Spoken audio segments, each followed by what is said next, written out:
Today is February 4th, and I, uh, I, um, I just am recording to, I guess, kind of express two things. The first thing that I am recording about is yesterday morning, and the first two-thirds of the day was one of those days where everything just goes wrong that can go wrong, and it's just like everything's harder than it should be. Something else comes up.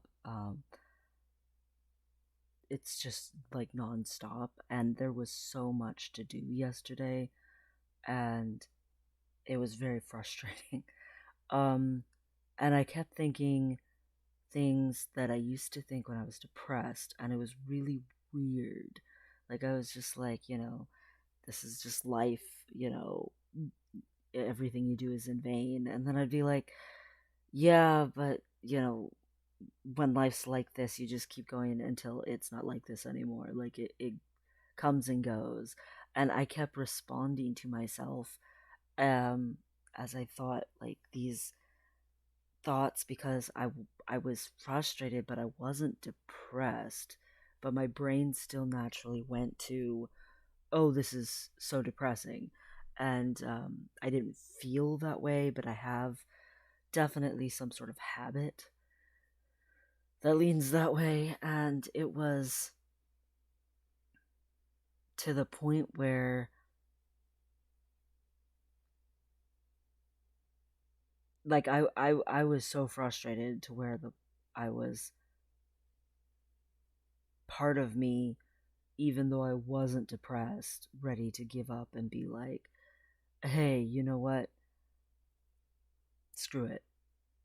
And the rest of me was like, I'm not that person. I'm the person who keeps going. So I finally was like, I'm gonna look into this. Well, that didn't work out. So then I was like, well, I'll look into this. And, that didn't work out either. It was just one of those days. But I didn't get defeated. I didn't get nothing will ever work out, which is very much where I would have been, probably even halfway through all of that. And I would have completely emotionally shut down, partially mentally shut down, and just walked around like a, you know, productive zombie and never had anything good happen in the day because I just would accept that that's just what it is. It is what it is, kind of a thing. And I would have just accepted defeat. And I just didn't accept defeat. And the last third of the day went pretty decent. I mean, the kind of stuff that was happening was like, couldn't sleep, so woke up super early, tried to get some stuff done, but then someone wanted to go with me to the store, so kept waiting around. But then they decided, when I finally had waited to the limit, because I had somewhere I had to be at a certain time, they're like, I don't want to go after all. So I waited around for them for nothing, and then I go out and I try to get, my spouse's meds, but not all of them are ready. And, they're like, yeah, we can't get this one med. And it's just like, really? I drove out in the snow for this, and oh, just to even leave, someone was parked behind me. I'm in covered parking, and someone was parked out in the snow. So I'm trying to dig out myself out of the snow to get out because they're blocking my covered drive path. And and it's like, what the f? And I'm having to try so carefully to not slide on the snow into their car that they left parked in the middle of everybody's covered parking. Like, there were 3 cars that would not be able to get out because of that car parked that way. Like, what an asshole. And then I managed to get out, managed to go to the drugstore, get that. So then I'm like, I need gas. I'm like almost empty on gas. And, I can hear my voice turning into my father's in my head of, my dad, he's like, I will come help you with any car problems you ever have. When I was a teenager, he told me this, He's like, no matter what it is, no matter what time of day it is, I will come help you unless you run out of gas. Because running out of gas is completely preventable, and running out of gas is the stupidest thing you can ever do to your car. So, whenever I'm low on gas is probably when most people are like, "Oh, I'll get gas in, another 20 miles." Um, but I actually was very low on gas because I had not filled up from the 3.5 hour drive, over 260 miles or whatever it is to pick up our girlfriend. So it was pretty low. And I was like, well, I'll get it after the groceries. Well, I go in and I'm trying to find groceries, but a bunch of stuff is sold out. And I finally get to the register and stuff, and then I'm like, oh shit, I forgot my wallet. So then I have to rush all the way back. But then there's a bunch of snowplow machinery and stuff parked all along the whole area, so I can't get back into the apartment. And then I have to, like, try to crawl across the floor with my feet up because my boots are, my snow shoes are on, not actual snowshoes, like in Canada and Alaska. Um, I'm talking like, my winter shoes, that are covered in snow and grime and mud and everything. And I'm crawling around trying to find my wallet. And then I got my wallet, and I have to drive all the way back and get the groceries at customer service and stuff because I'd already put them all in the cart and shit. And then I'm like trying to get into the gas station, but they only snowplowed one single driveway. So every way that I go to try to get into this gas station is a mound of snow. And I'm like, where's the entry? I am out of gas. And then I'm just late. I'm so late at this point that I was an hour late to where I was supposed to be. And then I got there and they were like, oh, yeah, that can't be done anywhere but over the phone right now during the pandemic. And you can't do it. Someone else has to do it who is also on the account. And I'm just like, really? And then it's just like nonstop. So today I have to deal with that some more. And today I have to deal with some other stuff some more. But the big thing, the really big thing, is just nonstop. I didn't give up. I was like, well, maybe I can look into the divorce stuff. Well, it turns out we can't use that program to get divorced. So that sucks. So then I'm like, well, maybe I can look into this. Nope, that didn't work yet. But finally, I found something that I could look into that did work. I was very impressed, actually. So I've been waiting and waiting and waiting to try to change my name legally. I was like, if I can't do the name change thing, I'll work on the divorce. Well, the divorce has gotten to a roadblock. So I went and checked if they're doing name changes, and they are. And I was like, so I sent in the information, and they emailed me back pretty quick. And they emailed me back and forth getting more information and stuff about me, um, because it's a place that was recommended that is for poor people, and we fall under that. Uh, we live on less than $1,000 a month, like for a full family, so we definitely fall under that. But it was very responsive, the paralegal team, and they were like, "Yeah, someone should be getting to you soon." Um, this morning, they said that, to start the process of getting my name changed, like legally. And I'm just like, so that was exciting. I was very sorry, my voice has been breaking, which is another thing. Um, so, you know, oh, and my spouse was pretty sick and not doing well yesterday, but the girlfriend tried to help me feel better for a while, and then I got on to do the trans meeting, right, support group. And like one of the first things someone said was, "Oh, your voice." Congratulations. And I was like, I know, it's just getting like deeper and deeper. My father called me, and he was like, "Are you sick?" you sound all stuffed up. And I was like, no, no, I'm not sick at all. My voice is just dropping. Which again, it's so soon. Everybody in the support group was like, wow, how fast it's been, because what, tomorrow's 8 weeks? Like, I am Lil, and this is my voice 8 weeks on T. Like, what? um, it's like crazy. It's you know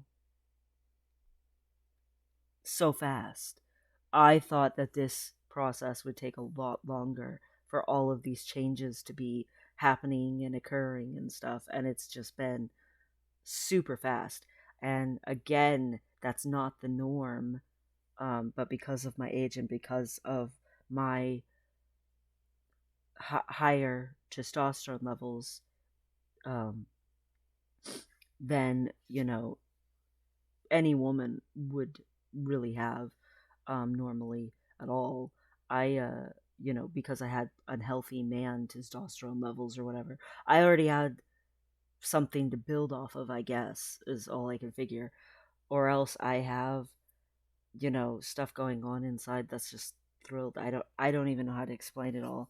But yeah, I was talking to them and telling them about stuff, but they were that felt really good when I came in and and it wasn't even the group support leader. He was like, "Oh wow, I didn't even pay attention, but yeah."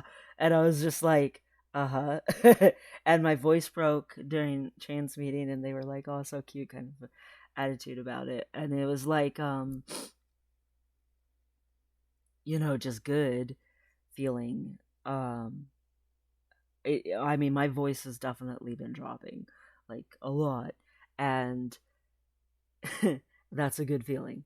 And you can feel it. The thing is I can feel like this tremble when I talk or something in my throat that I did not feel before. And I've always had a deeper voice, somewhat, like it's never been the most twittery voice or whatever, the most girly, high, however you want to call that voice.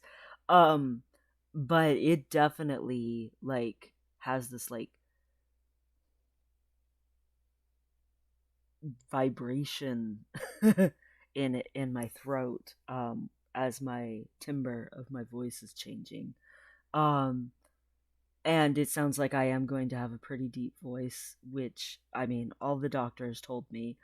And I mean, if they all told me dissipation of my depression was completely 100% going to happen, I'm I'm pretty sure they could be right about that. My voice was going to deepen to pretty low registers. Um, but again, I was already partially born that way, so it's really weird being born a genuinely androgynous creature. Like, it's a pity that non-binary didn't work for me in that regard, because you know I would have had it made in the shade or whatever, because my body was very cooperative to that already from how I was born. But it just was not for me. I'm not androgynous. I'm male, so it was interesting. But it's just, as I'm transitioning, I remember being so worried that I was making things up, or I was trying to create a narrative, because I had always wished I was intersex, or that I was just being hopeful, or dealing with the guilt of having always wished I was a boy, and that doesn't mean that you actually are, part boy. Like, if there was so much shame and so much depression and so much worrying and insecurity, and I can remember all those feelings and all that stuff, but it was baseless in actuality. That's the thing about science and medicine and stuff that I like. And unfortunately, there's some people who are uneducated in those fields. There are some people who are quacks. It does happen. I mean, look at the first guy I had who didn't give a shit about my healthcare at all because he was leaving. So what did he care? Like, some people are jerks. But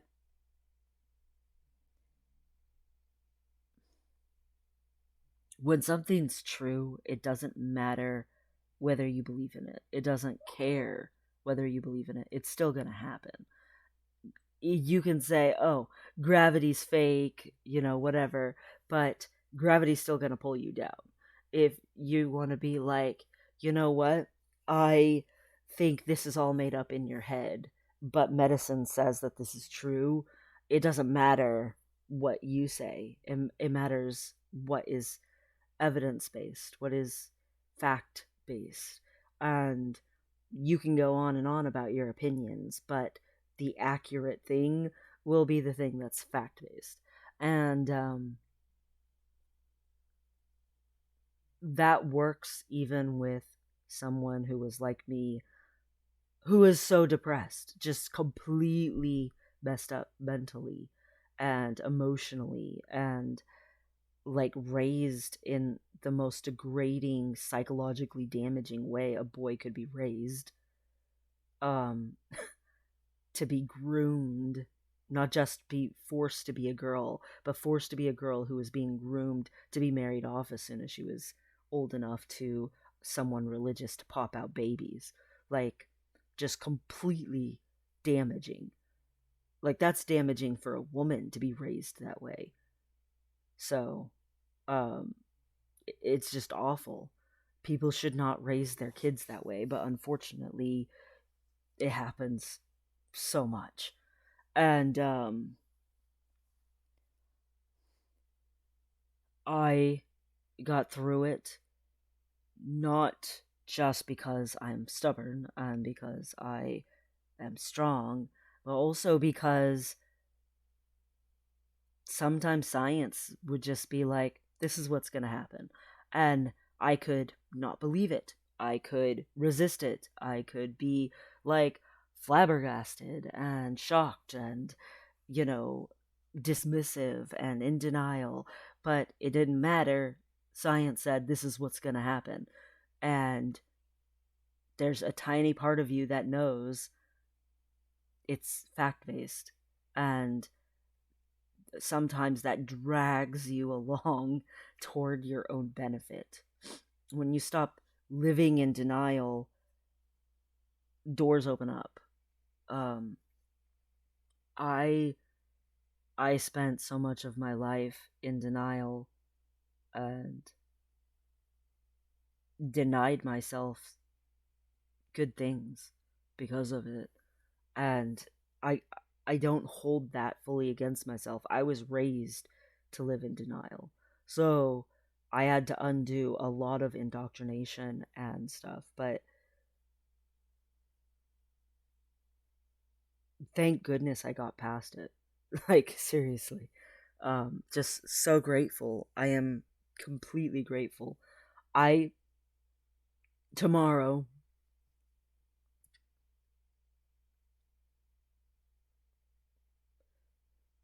tomorrow I will have been 8 weeks on T, and that means it's been like almost 7 weeks or whatever without depression.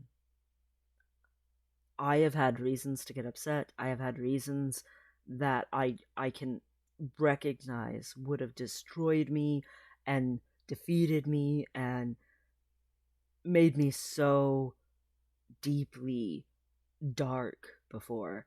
And they're not doing that now because I am not depressed. And it's mind blowing that this could just continue to be my life. Just like my girlfriend brought up some past stuff that she thought would be depressing me or upsetting me.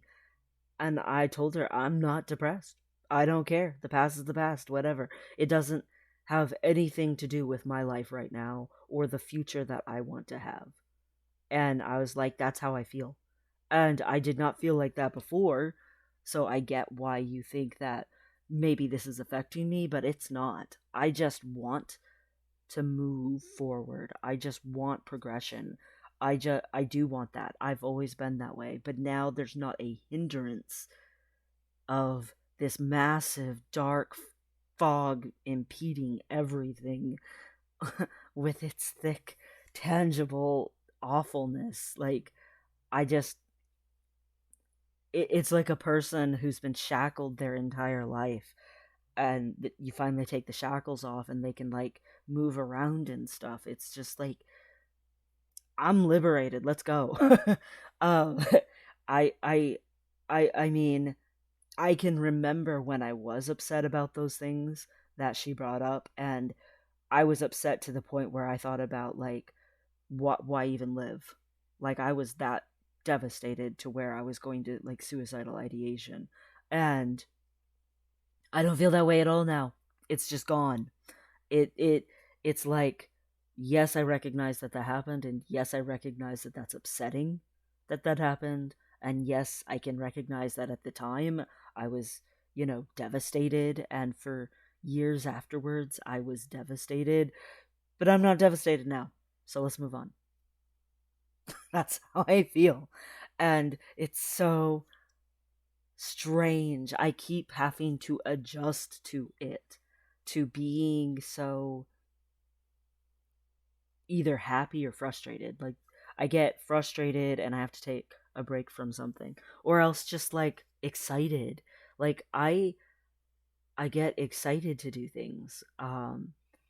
Excitement wasn't really a big part of my life. I faked excitement, especially when I was in my early 20s and my late teens.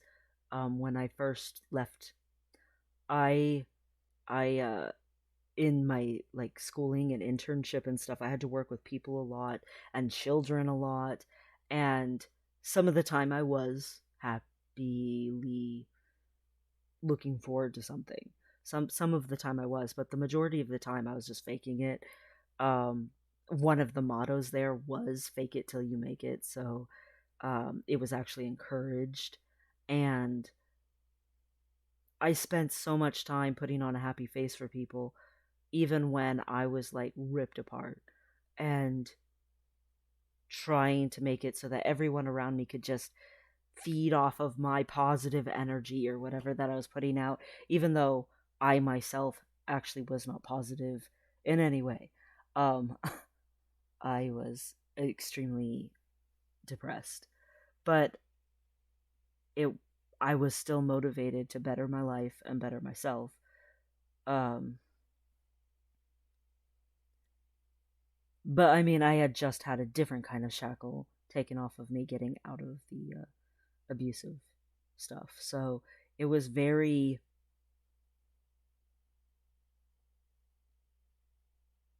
weird feeling empowered by my own decisions, and at the same time continuing on with all of this darkness and this mask. I actually wrote in my journal quite a bit and made a bunch of poems and stuff about the mask and about smiling when I wasn't happy and I was miserable and stuff. Like I I uh I wrote a lot of stuff then that was pretty depressing and miserable, and it was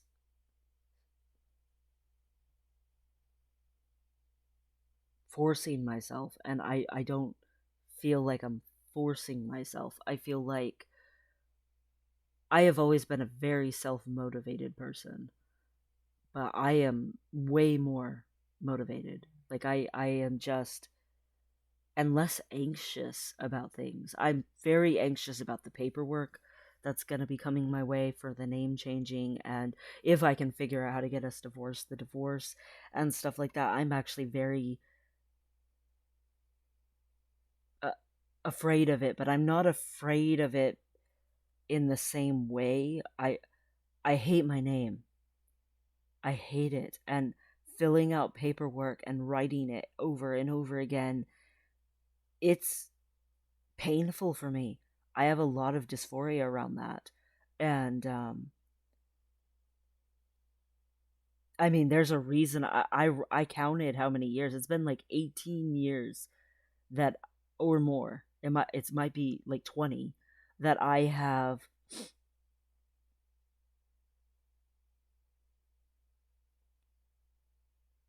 basically tried to go by a nickname instead of my birth name. And it didn't take at first, but it did take because I kept introducing myself to people that way and stuff. And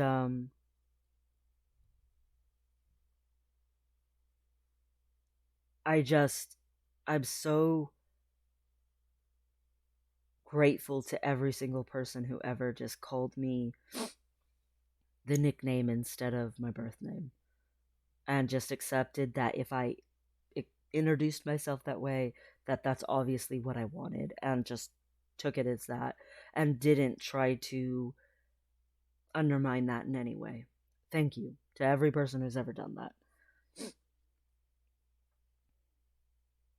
But if I could get my name changed when I fill out paperwork, that name doesn't have to haunt me. I mean, okay, there's some paperwork it'll have to go on, for instance, your taxes. But the majority of my paperwork, if I can get my name changed and then get it changed on, like all of my documents and stuff, and get my gender marker changed, that never has to haunt me. That doesn't have to follow me around. And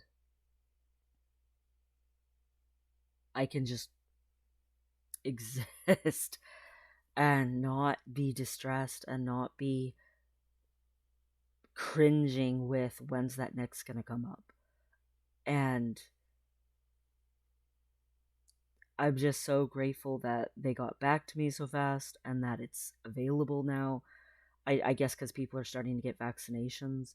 Um, Maybe because Biden's president and he's planning on upping the vaccination levels like significantly, um, you know, which I'm looking forward to significantly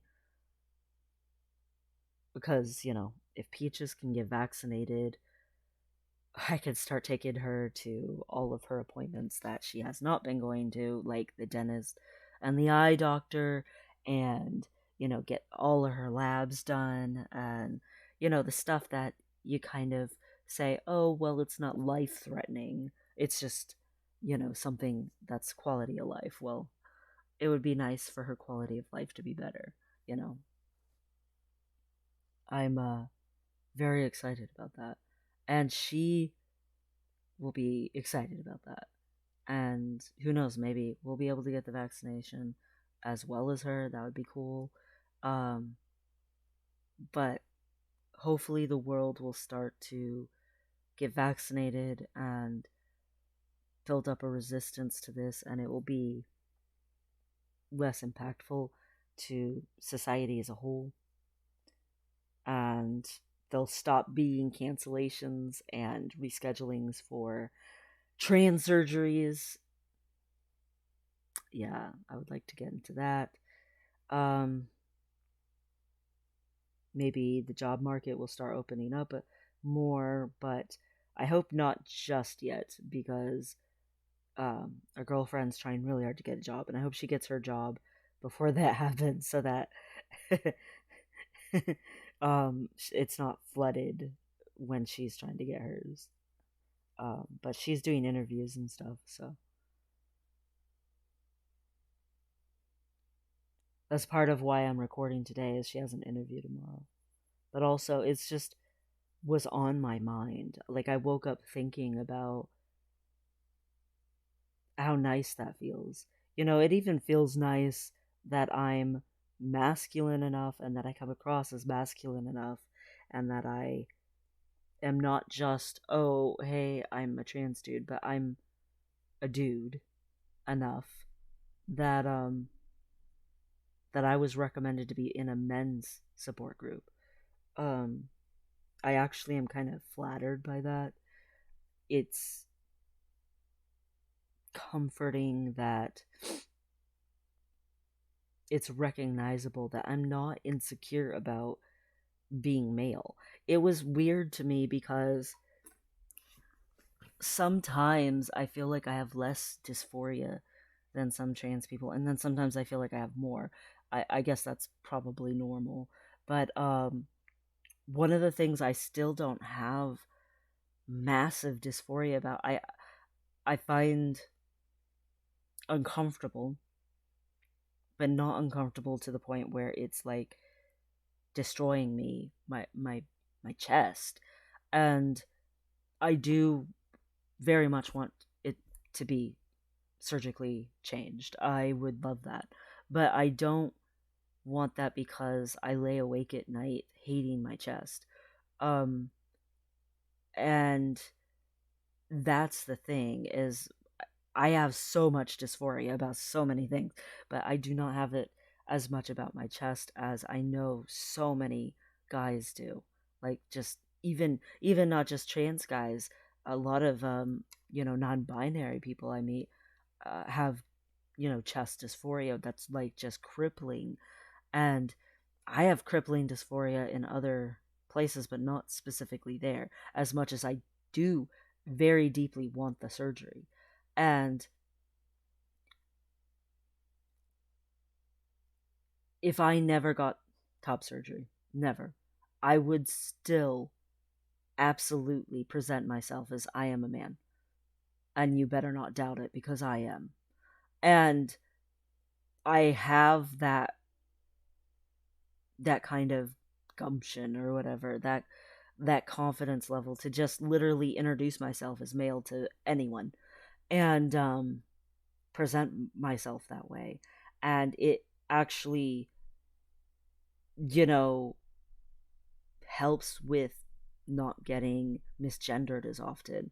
A lot of people have just gotten used to me being male, like at the pharmacy when I go pick up my spouse's meds, or at the bank or whatever. They just have once it occurred to them that I was male, they just sort of have accepted it because I don't have any doubts. It makes it harder for them to have doubts. And, at the grocery store, I used to get misgendered quite a bit when I was feeling more insecure. But lately, I haven't gotten misgendered at all. Um, and the thing is I still have this chest. Like, it's not like I'm an A cup chest, you know. Um, I am not packing. The Binder Finder program and the Packer Finder program and stuff got closed because of the COVID-19. They didn't want people spreading germs to each other, and I didn't feel comfortable just wasting money that we live such a frugal, poor life on a binder that I wouldn't be able to wear because of my asthma. So I just didn't go buy one, and am hopefully gonna still be able to get one, or else just go straight to surgery. Maybe I'll never have one and just go to surgery maybe at the end of the year or the start of next year or something. And that's okay with me because I'm still a guy. And I would still like to change my wardrobe, but I'm waiting for my body to change. And I'm still a guy. Sometimes I get a little dysphoric about like having women's pants or women's jeans or something. But in reality, I wear my t-shirt over it and you can't hardly notice, and I present male. I don't present female.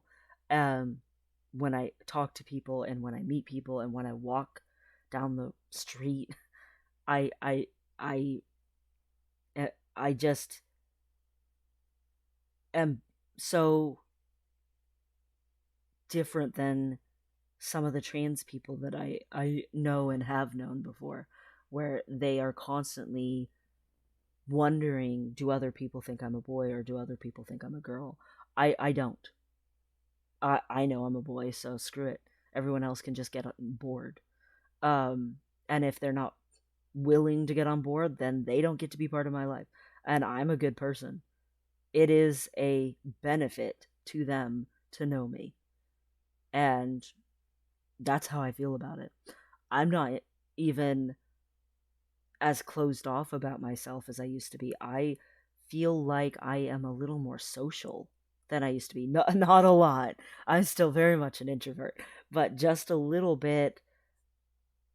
And I think it was partially exhausting to be around people because people do frustrate me and people do tire me out, and I only have so much patience. But I think it also was exhausting me to worry all the time and to be careful all the time about not talking about anything that wasn't superficial or surface level or whatever. And now I'm not worried about that. I just don't care the way that I did when I was depressed.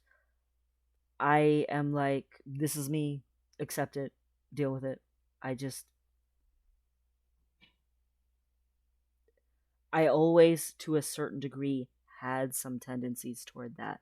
Like, I remember people would be like, when I was, you know, in my all my 20s and or all the way up to 30 and stuff, why do you like rainbows so much? That's what little girls like, that's what kids like, that's not something that adults like you know but I always have liked rainbows. I just like them, and I was kind of like, if I like it, I like it, whatever. And sometimes I would get to the point where I was just like, you know what, I like this guy shirt. And if I like it, I like it. I would be like, you know what, I'm a proud gamer nerd and I like it being a gamer nerd. And you can just accept that. Like I've had that tendency a little bit in my life despite the depression. And now it's just like full blown. Like I don't the things I feel insecure about at this point are things that make me feel bad. So I feel insecure about, again, filling out paperwork because I'm dreading the dysphoria.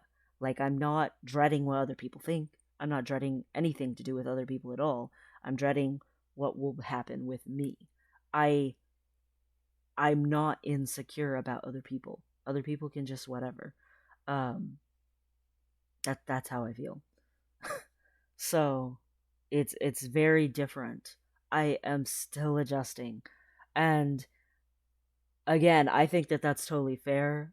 To have depression go away instantaneously is nice, but I was depressed nonstop 24/7 for my entire life up to that point. So to me, it's totally fair that I'm still adjusting to it. But it is amazing. um I would not go back. Not at all. Um there's no way, not for me. Um I haven't had a single surgery. I've barely been on testosterone. No legal stuff has changed, and I still would never go back. I've scratched the surface of transition, and I still would never ever go back. I mean, just never. And the thing is even just now, part of me was like, I would rather die, and started imagining these ways to die. And then internally, it was like, nah, I wouldn't rather die. I would rather figure out a way to go back to this. The option between transition right now, like this, or die is not the only options. And I used to feel like that was the only options. When I was so depressed, it was always, well, I guess there's this or death. And now I feel like there's this or there's another way to get to this. Like there's hundreds of other ways to get to this. It is not black and white like that where it's just doom and gloom. But yeah, um good changes, positive changes, all that stuff. I just I keep trying to express what it's like to have depression and then go to not depression, like practically overnight. Um, it wasn't quite overnight, but it was pretty fast. Um, I don't know how to express it. It's like life changing. It so completely, utterly life changing.